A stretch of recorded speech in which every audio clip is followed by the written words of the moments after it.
Hello everyone, welcome to Divya direction. आज की video में बात करेंगे बीएड थर्ड सेमेस्टर की पेपर कोड 110। आज का हमारा टॉपिक होगा वार्तालाप विधि यानी कि संवाद विधि, डायलॉग मेथड। इस वीडियो में हम समझेंगे डायलॉग मेथड क्या होता है। डायलॉग मेथड शिक्षण विधियों में सबसे प्राचीन मानी जाती है। यह यद्यपि इस विधि का प्रयोग प्राचीन समय से ही हो रहा है, लेकिन शिक्षा के क्षेत्र में इसका प्रयोग प्राचीन समय में आदर्शवादी विचारक प्लेटो को माना जाता है। प्लेटो ने अपनी ज्ञान या लेखन की परंपरा में संवाद विधि का उपयोग किया। सामान्य भाषा में देखा जाए तो संवाद का अर्थ साधारण बातचीत, वार्तालाप, चर्चा आदि से है। संवाद दो या दो से अधिक व्यक्तियों के मध्य होता है, यानी दो या दो से व्यक्तियों के बीच में होता है, लेकिन इसमें संख्या सीमित होती है। दो या दो से अधिक लोग रहेंगे, लेकिन कितने लोग रहेंगे ये डिसाइड होता है। एक कक्षा में संवाद विधि का प्रयोग शिक्षक इसलिए करता है क्योंकि वह शैक्षिक माहौल बनाना चाहता है। यही शैक्षिक माहौल शैक्षिक सामूहिक परिचर्चा में बदल जाता है। देखा जाए तो संवाद विधि को ही वार्तालाप विधि या वाद विवाद विधि का रूप माना जाता है।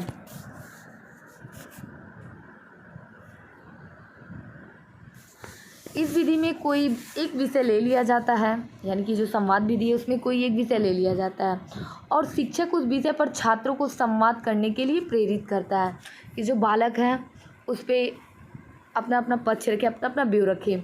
इसका अधिकतर प्रयोग भाषा शिक्षण के नाटक शिक्षण में किया जाता है। सामाजिक विज्ञान के संबंध में यह वार्तालाप कुछ सामाजिक बिंदुओं से संबंधित हो जाता है। आधुनिक समय सन 1929 में हेनरी ए टावर स्ट्रीट ने छोटे समूह के लिए संवाद विधि का प्रयोग किया। इसमें उन्होंने एक निश्चित समय के लिए छोटे समूह में बांटकर श्रोताओं के समक्ष वार्तालाप का आयोजन किया। जो हेनरी ए टावर स्ट्रीट है, 1929 में एक छोटा सा समूह लिए, समूह में एक निश्चित समय टाइम भी जो है उसको एकदम निश्चित कर दिए कि इतने टाइम के लिए हो रहा है। जो श्रोताओं के समक्ष जो भी समूह में पार्टिसिपेट करें जितने लोग, उनके समक्ष उनके सामने एक वार्तालाप संवाद विधि का आयोजन किया।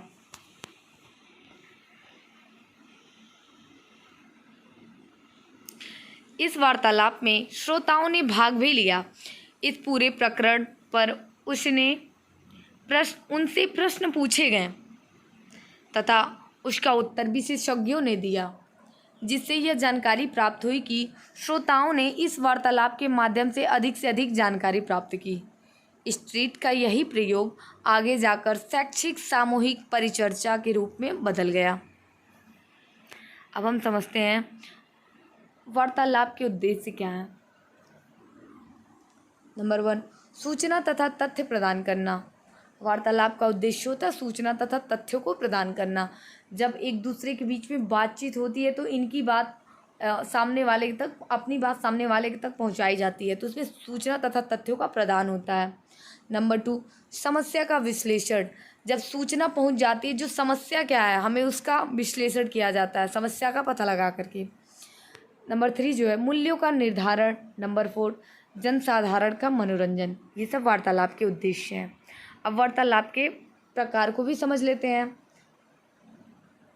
नंबर 1, सार्वजनिक वार्तालाप। नंबर 2, शैक्षणिक वार्तालाप। नंबर 3, सामूहिक वार्तालाप। ये वार्तालाप के 3 प्रकार हैं। तो तीनों प्रकार को भी समझ लेते हैं कि सार्वजनिक वार्तालाप क्या होता है। सार्वजनिक का मतलब आप लोग समझ ही रहे होंगे, जो सबके लिए हो। सार्वजनिक वार्तालाप यह जनसाधारण को प्रभावित करने वाली समस्याओं तथा सूचनाओं के लिए किया जाता है। जो सार्वजनिक वार्तालाप है ये जनसाधारण को प्रभावित करने वाली जो भी समस्याएं हैं उसके लिए किया जाता है। इसका उदाहरण देख लेते हैं। जैसे इस प्रकार के वार्तालाप आजकल दूरदर्शन पर आते हैं। जो दूरदर्शन होता है उस पे सार्वजनिक वार्तालाप की समस्याओं को लिया जाता है, जैसे बेरोजगारी हुआ, महंगाई, वार्षिक बजट का प्रयोग आदि समस्याओं पर इसी वार्तालाप का प्रयोग किया जाता है। नंबर 2, शैक्षणिक वार्तालाप। शैक्षणिक वार्तालाप में छात्रों के सूचनाओं तथा तथ्यों के बोधगम्य कराने के लिए, सिद्धांतों और उदाहरणों को स्पष्ट करने के लिए जो शैक्षणिक वार्तालाप है, इसमें शैक्षिक वार्तालाप में छात्रों की सूचना तथा तथ्यों को बोधगम्य कराने के लिए, सिद्धांतों और अवधारणाओं को स्पष्ट करने के लिए, समस्या के समाधान के लिए सामूहिक वाद विवाद का आयोजन किया जाता है। नंबर 3 है सामूहिक वार्तालाप। सामूहिक वार्तालाप में सामूहिक तथा मनोवैज्ञानिक सिद्धांतों को महत्व दिया जाता है। इस प्रकार का वार्तालाप समूह आधारित होता है। इस वार्तालाप के माध्यम से सामाजिक या मनोवैज्ञानिक समस्या का तत्कालीन हल प्रस्तुत किया जाता है। जो सामूहिक वार्तालाप होता है यह एक समूह में होता है और इसके माध्यम से जो सामूहिक वार्तालाप है इसके माध्यम से सामाजिक तथा मनोवैज्ञानिक समस्याओं का तत्कालीन तुरंत ही प्रॉब्लम जो है उसका सॉल्व किया जाता है, उसका सलूशन प्रस्तुत किया जाता है। अब वार्तालाप में संबंधित व्यक्ति या तत्व। नंबर 1, अनुदेशक, अध्यक्ष, समूह के सदस्य तथा श्रोता। अब संवाद विधि के उद्देश्य को समझ लेते हैं। संवाद विधि के उद्देश्य क्या होते हैं?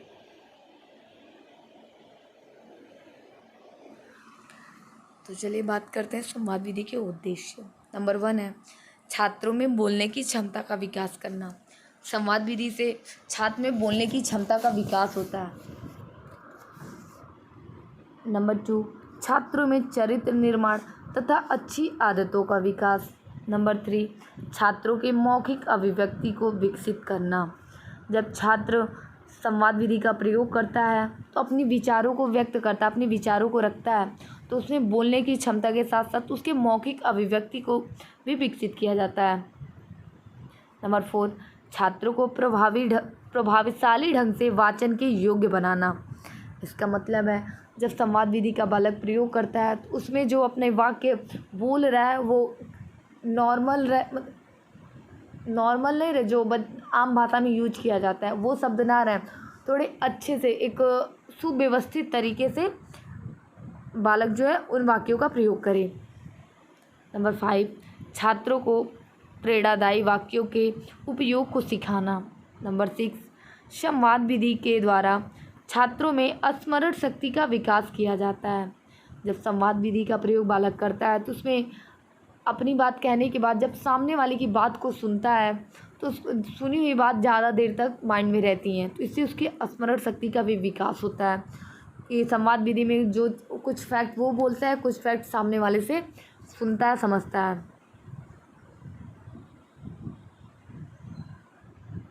आगे देखते हैं। नंबर 6 है संवाद विधि के द्वारा छात्रों में स्मरण शक्ति का विकास भी होता है। नंबर 7, छात्रों को युक्तियों के प्रयोग के योग्य बनाना। नंबर 8, छात्रों में द्रुत वाचन करने की योग्यता विकसित करना। नंबर 9, इस विधि के माध्यम से बालक के संकोची स्वभाव को दूर करते हैं। जब संवाद विधि का प्रयोग किया जाता है तो कुछ बालक संकोची टाइप के होते हैं, बोलना नहीं चाहते हैं, आता रहता है लेकिन फिर भी वो बोल नहीं पाते हैं, तो उनको बोलने के लिए प्रेरित किया जाता है कि आप भी बोलिए। तो जब वो बोलता है तो उसका संकोची स्वभाव जो होता है दूर हो जाता है। और 10 है बालक को किसी समस्या के प्रति स्वतंत्र छोड़ देना। अब संवाद विधि के गुण को समझते हैं। संवाद विधि के गुण क्या हैं? नंबर 1, इसमें नेतृत्व के गुण का विकास करना। जब बालक संवाद विधि का प्रयोग करता है उसमें बोलने की क्षमता विकसित हो जाती है तो वो नेतृत्व का गुण भी उसके अंदर आने लगता है धीरे धीरे। नंबर 2, इसमें छात्र रचनात्मक गुणों का विकास होता है। जो छात्र के रचनात्मक गुण हैं उनका डेवलपमेंट होता है। नंबर 3, यह विधि उच्च कक्षाओं के लिए अधिक उपयोगी होती है, न कि छोटे कक्षाओं के लिए। नंबर 4, इसमें तार्किकता का विकास होता है। जब इसमें जब संवाद विधि का प्रयोग करता है बालक, तो उसमें कुछ लिखता नहीं है, प्रश्न पूछे जाते हैं, उसका आंसर देता है, आमने सामने ग्रुप में बात होती है, तो उससे सोचने की क्षमता विकसित होती है, यानी कि तार्किकता का विकास होता है। नंबर 5, इसमें सुनने की क्षमता और वाक्य को समझते हुए उसका उत्तर देने की क्षमता का विकास होता है। संवाद विधि में बालक जब अपनी बात कह देता है, बोल देता है, तो उसके बाद अपने ही ग्रुप मेंबर का, यानी अपने ही जो उस संवाद विधि में जितने लोग पार्टिसिपेट किए हैं उनकी भी बातों को वो सुनता है, उसको समझता है, फिर उसका जवाब देता है। नंबर 6 है, इस विधि द्वारा ज्ञानात्मक एवं भावात्मक उद्देश्य को प्राप्त किया जाता है। जब बालक संवाद विधि में दूसरे की बात को सुनता है और अपनी बातों को बताता है, तो उसको जितना ज्ञान होता है उसमें जब दूसरे की बातों को सुनता है तो उसमें कुछ उसका ज्ञान बढ़ जाता है, यानी कि उसका ज्ञानात्मक व भावनात्मक विकास होता है, उद्देश्य को प्राप्त करता है अपने। नंबर 7, छात्रों में आत्मविश्वास विकसित होता है। जो संकोची बालक होते हैं, जब वो एक बार अपने जब संवाद विधि वो कर रहे होते हैं, तो एक बार जब वो बोल देते हैं तो नेक्स्ट टाइम उनके अंदर कॉन्फिडेंस आ जाता है कि हम बोल सकते हैं, तो वो बोलने का प्रयास करते हैं। संवाद विधि की सीमाएं एवं तथा आलोचनाएं, सीमाएं कहिए या फिर आलोचनाएं कहिए। तो संवाद विधि के गुण के साथ साथ आलोचनाओं को भी देखते हैं। नंबर 1, यह विधि केवल उच्च कक्षाओं के लिए उपयोगी होता है। इसकी सबसे बड़ी सीमा है कि जो छोटे बालक होते हैं निजी कक्षा के, वो इसका प्रयोग नहीं कर पाते हैं। नंबर 2, इस विधि का उपयोग सभी विषयों क्षेत्रों में नहीं किया जा सकता है। दूसरा इसका जो दोष है, संवाद विधि का प्रयोग सभी सब्जेक्ट के लिए नहीं किया जा सकता है। नंबर 3, इस विधि में समय अधिक लगता है, कि संवाद विधि कितनी देर तक चलेगी ये कंफर्म नहीं होता है।